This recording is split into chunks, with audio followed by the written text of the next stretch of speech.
Folks, it started with Universal releasing Trolls World Tour on VOD the same day it hit theaters. Then Disney said, give us $30 to stream Mulan in addition to your subscription fee. Then WB said, we're putting Wonder Woman 1984 on HBO Max the same day it hits theaters for free. And now the news that has rocked the entertainment world, Warner Media revealed their entire 2021 slate, 17 films, including Dune, Godzilla vs. Kong, The Suicide Squad, The Matrix 4, and so many more, will all simultaneously release on HBO Max the same day and date they hit theaters. This is unprecedented, to put it lightly. Now, not everyone was stoked about this news. In a statement to The Hollywood Reporter, Adam Aron, the CEO of the world's largest theater chain, AMC, had this to say: clearly, Warner Media intends to sacrifice a considerable portion of the profitability of its movie studio division and that of its production partners and filmmakers to subsidize its HBO Max startup. As for AMC, we will do all in our power to ensure that Warner does not do so at our expense. We will aggressively pursue economic terms that preserve our business. It is a fraught situation any way you slice it. There are positives and negatives to this news, but I want to ask the panel, what were your reactions when this news broke? Do you think that theaters are doomed, as some people are saying? So Kyle, let's start with you on this one. So I think this seems like a really knee-jerk thing to do. I think Warner Brothers probably got some decent buzz about HBO Max once they said that Wonder Woman 84 was going to be on there. I think pre-committing to all 17 films next year is not a great look, especially considering it's very likely that by the end of the year, which a lot of these movies are slated for the fall into the winter of next year, there will be a much greater chance for people to go to the movies and have it be safe and everything like that. January through kind of maybe May, I can understand you doing that, but just like pre-committing to all of that stuff, I think is a bit premature. And it also seems like they didn't talk to anybody else, where like Disney owns Mulan outright. It can do whatever it wants with that. Warner Brothers does not own outright all of these movies, and to not have things in place with some of these production companies and distributors just seems really short-sighted, and it seems like it's really going to blow up in their face, if you ask me. Yeah, it's definitely going to be a bit of a minefield, I think, in the weeks and months ahead. From my vantage point, it feels like kind of just a short-term solution to boost HBO Max subscriptions, because that streaming service is not doing nearly as well as a Netflix or a Disney Plus or Hulu. So, I thought it was a very smart move to do this with Wonder Woman 1984 to kind of dominate that Christmas conversation, that holiday break. But this is, shocking to say the least. It seems like they're trying to take a short-term loss at the box office for a long-term gain in streaming revenue, but I don't know how viable that's going to be in the long run. So I'm curious, Dorian, what are your thoughts on this news? And do you think that this is just designed to drive more people to HBO Max? So interestingly enough, like my first reaction was excited, like I'm dope, hell yeah, because I live in California, LA area, so theaters are closed, so I haven't been able to see some of the movies that have been opening up. But interestingly enough, I had the opportunity to see Wonder Woman from the TV. Like I got to see it on my TV, and I was sitting there, like I was enjoying it. Like I can say I enjoyed it or whatever, but there were so many moments where I was just sitting there. I was like, yeah, I understand why Patty was fighting so hard to make this in the theater, because there were so many moments, like jetpack moment, like when you see the I don't know, without spoiling, like when you just see some of these moments, you're just like, damn it, man, I wish I could have experienced this for the first time in the theater. Like,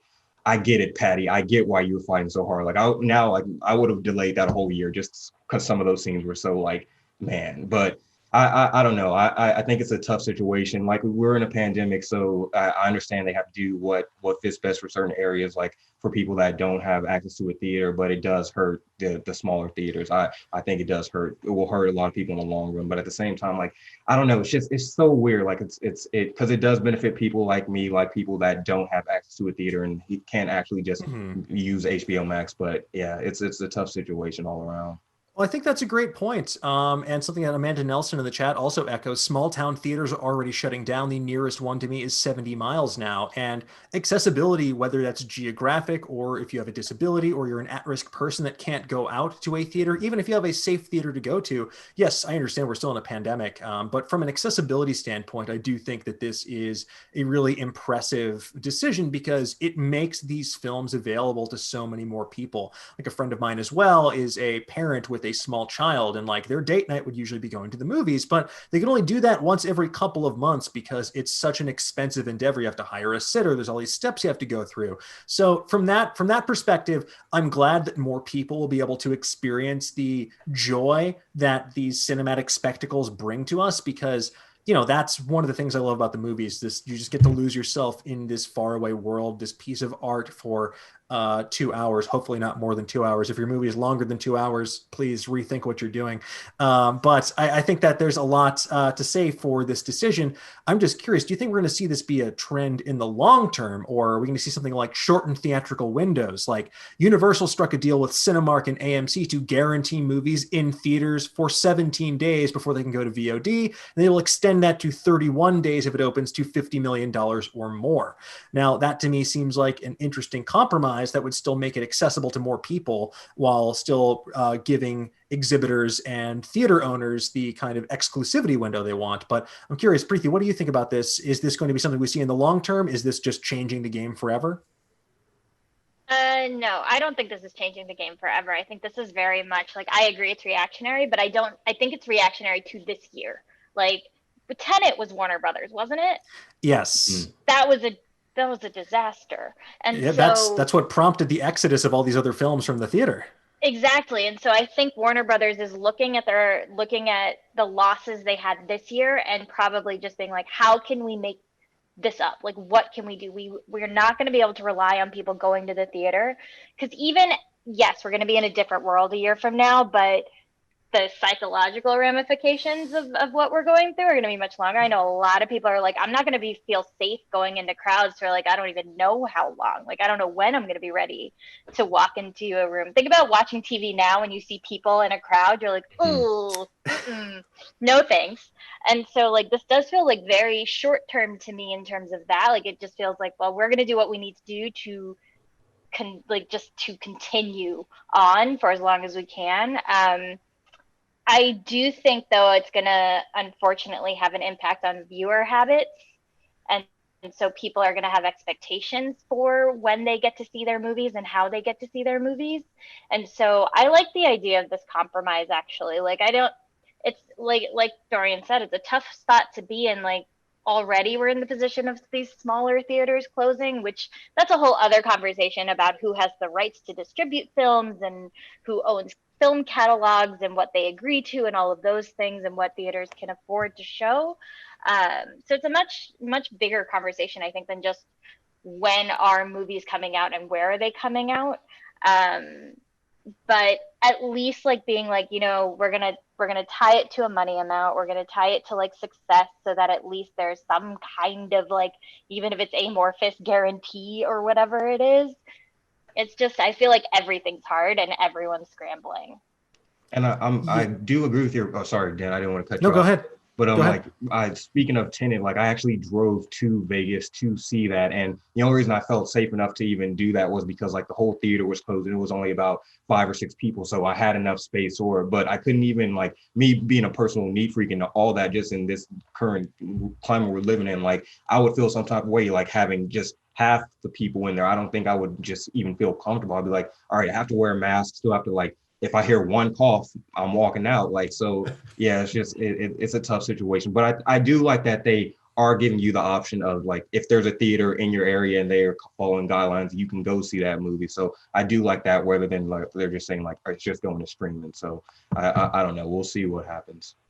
Yeah, and I think the big question right now is is a company like Disney going to follow suit? Because I would argue that they are the other sort of the major player that people are looking to in terms of these blockbuster level things. Now, there's a shareholder meeting, I believe, this coming Thursday that's supposed to be pretty long. And a lot of people are speculating that we're going to get an answer one way or the other as to whether or not we're going to actually see Disney putting a bunch of their movies on Disney Plus the same day and date, or just moving stuff over to Disney Plus entirely. They've already done that with a slew of films, like the Cruella de Vil movie, for example. They're putting Pixar's new film Soul on Disney Plus. So it's interesting what movies they are deeming as sort of being streaming exclusive versus if they're going to then, or try to do something like charging an additional fee like they did with Mulan so they can cut their losses. But what do you think is going to happen with Disney? Do you think they're going to follow Warner Brothers' footsteps on this, Kyle? I think it's very possible that they are going to do that. And because they more or less outright own all of their content, they can do it without much worry of kind of pushback. And they, I don't know how I didn't look, but how successful their Mulan one, having it be like you pay an extra fee on top of Disney Plus in order to watch it. And then you wait a few months and it'll just be on Disney Plus anyway.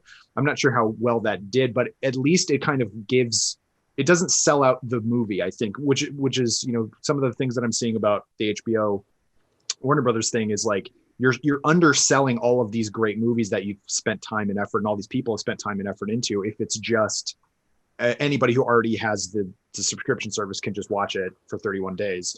And so I feel like that's like Disney maybe is in a position to do the same type of thing, but do it a little better and do it a little bit more, doing justice to the films, I think, because one of the things, the last few years, actually the last like 10 or more years, studios have been steering hard left into giant blockbusters because they make the most money theater wise. And now it's like they're at the point where they're going to have to start switching back to low to mid budget films, because you can much easier recoup your costs if you just send it to streaming or maybe a small theatrical run. And so I think right now they're all just kind of scrambling because, it really just kind of puts into perspective how little anyone was prepared for something like the pandemic to happen, because so many industries counted on constant stream of revenue and giant amounts of money at once. And that's just, obviously this year has kind of shot that. So I do understand the kind of like the fear that maybe Warner Brothers has, especially after Tenet. But I think Disney is in the position at this point to kind of right the ship, or their own ship, or kind of like set the example for how it ought to be done, I guess, for the next year or so, at least.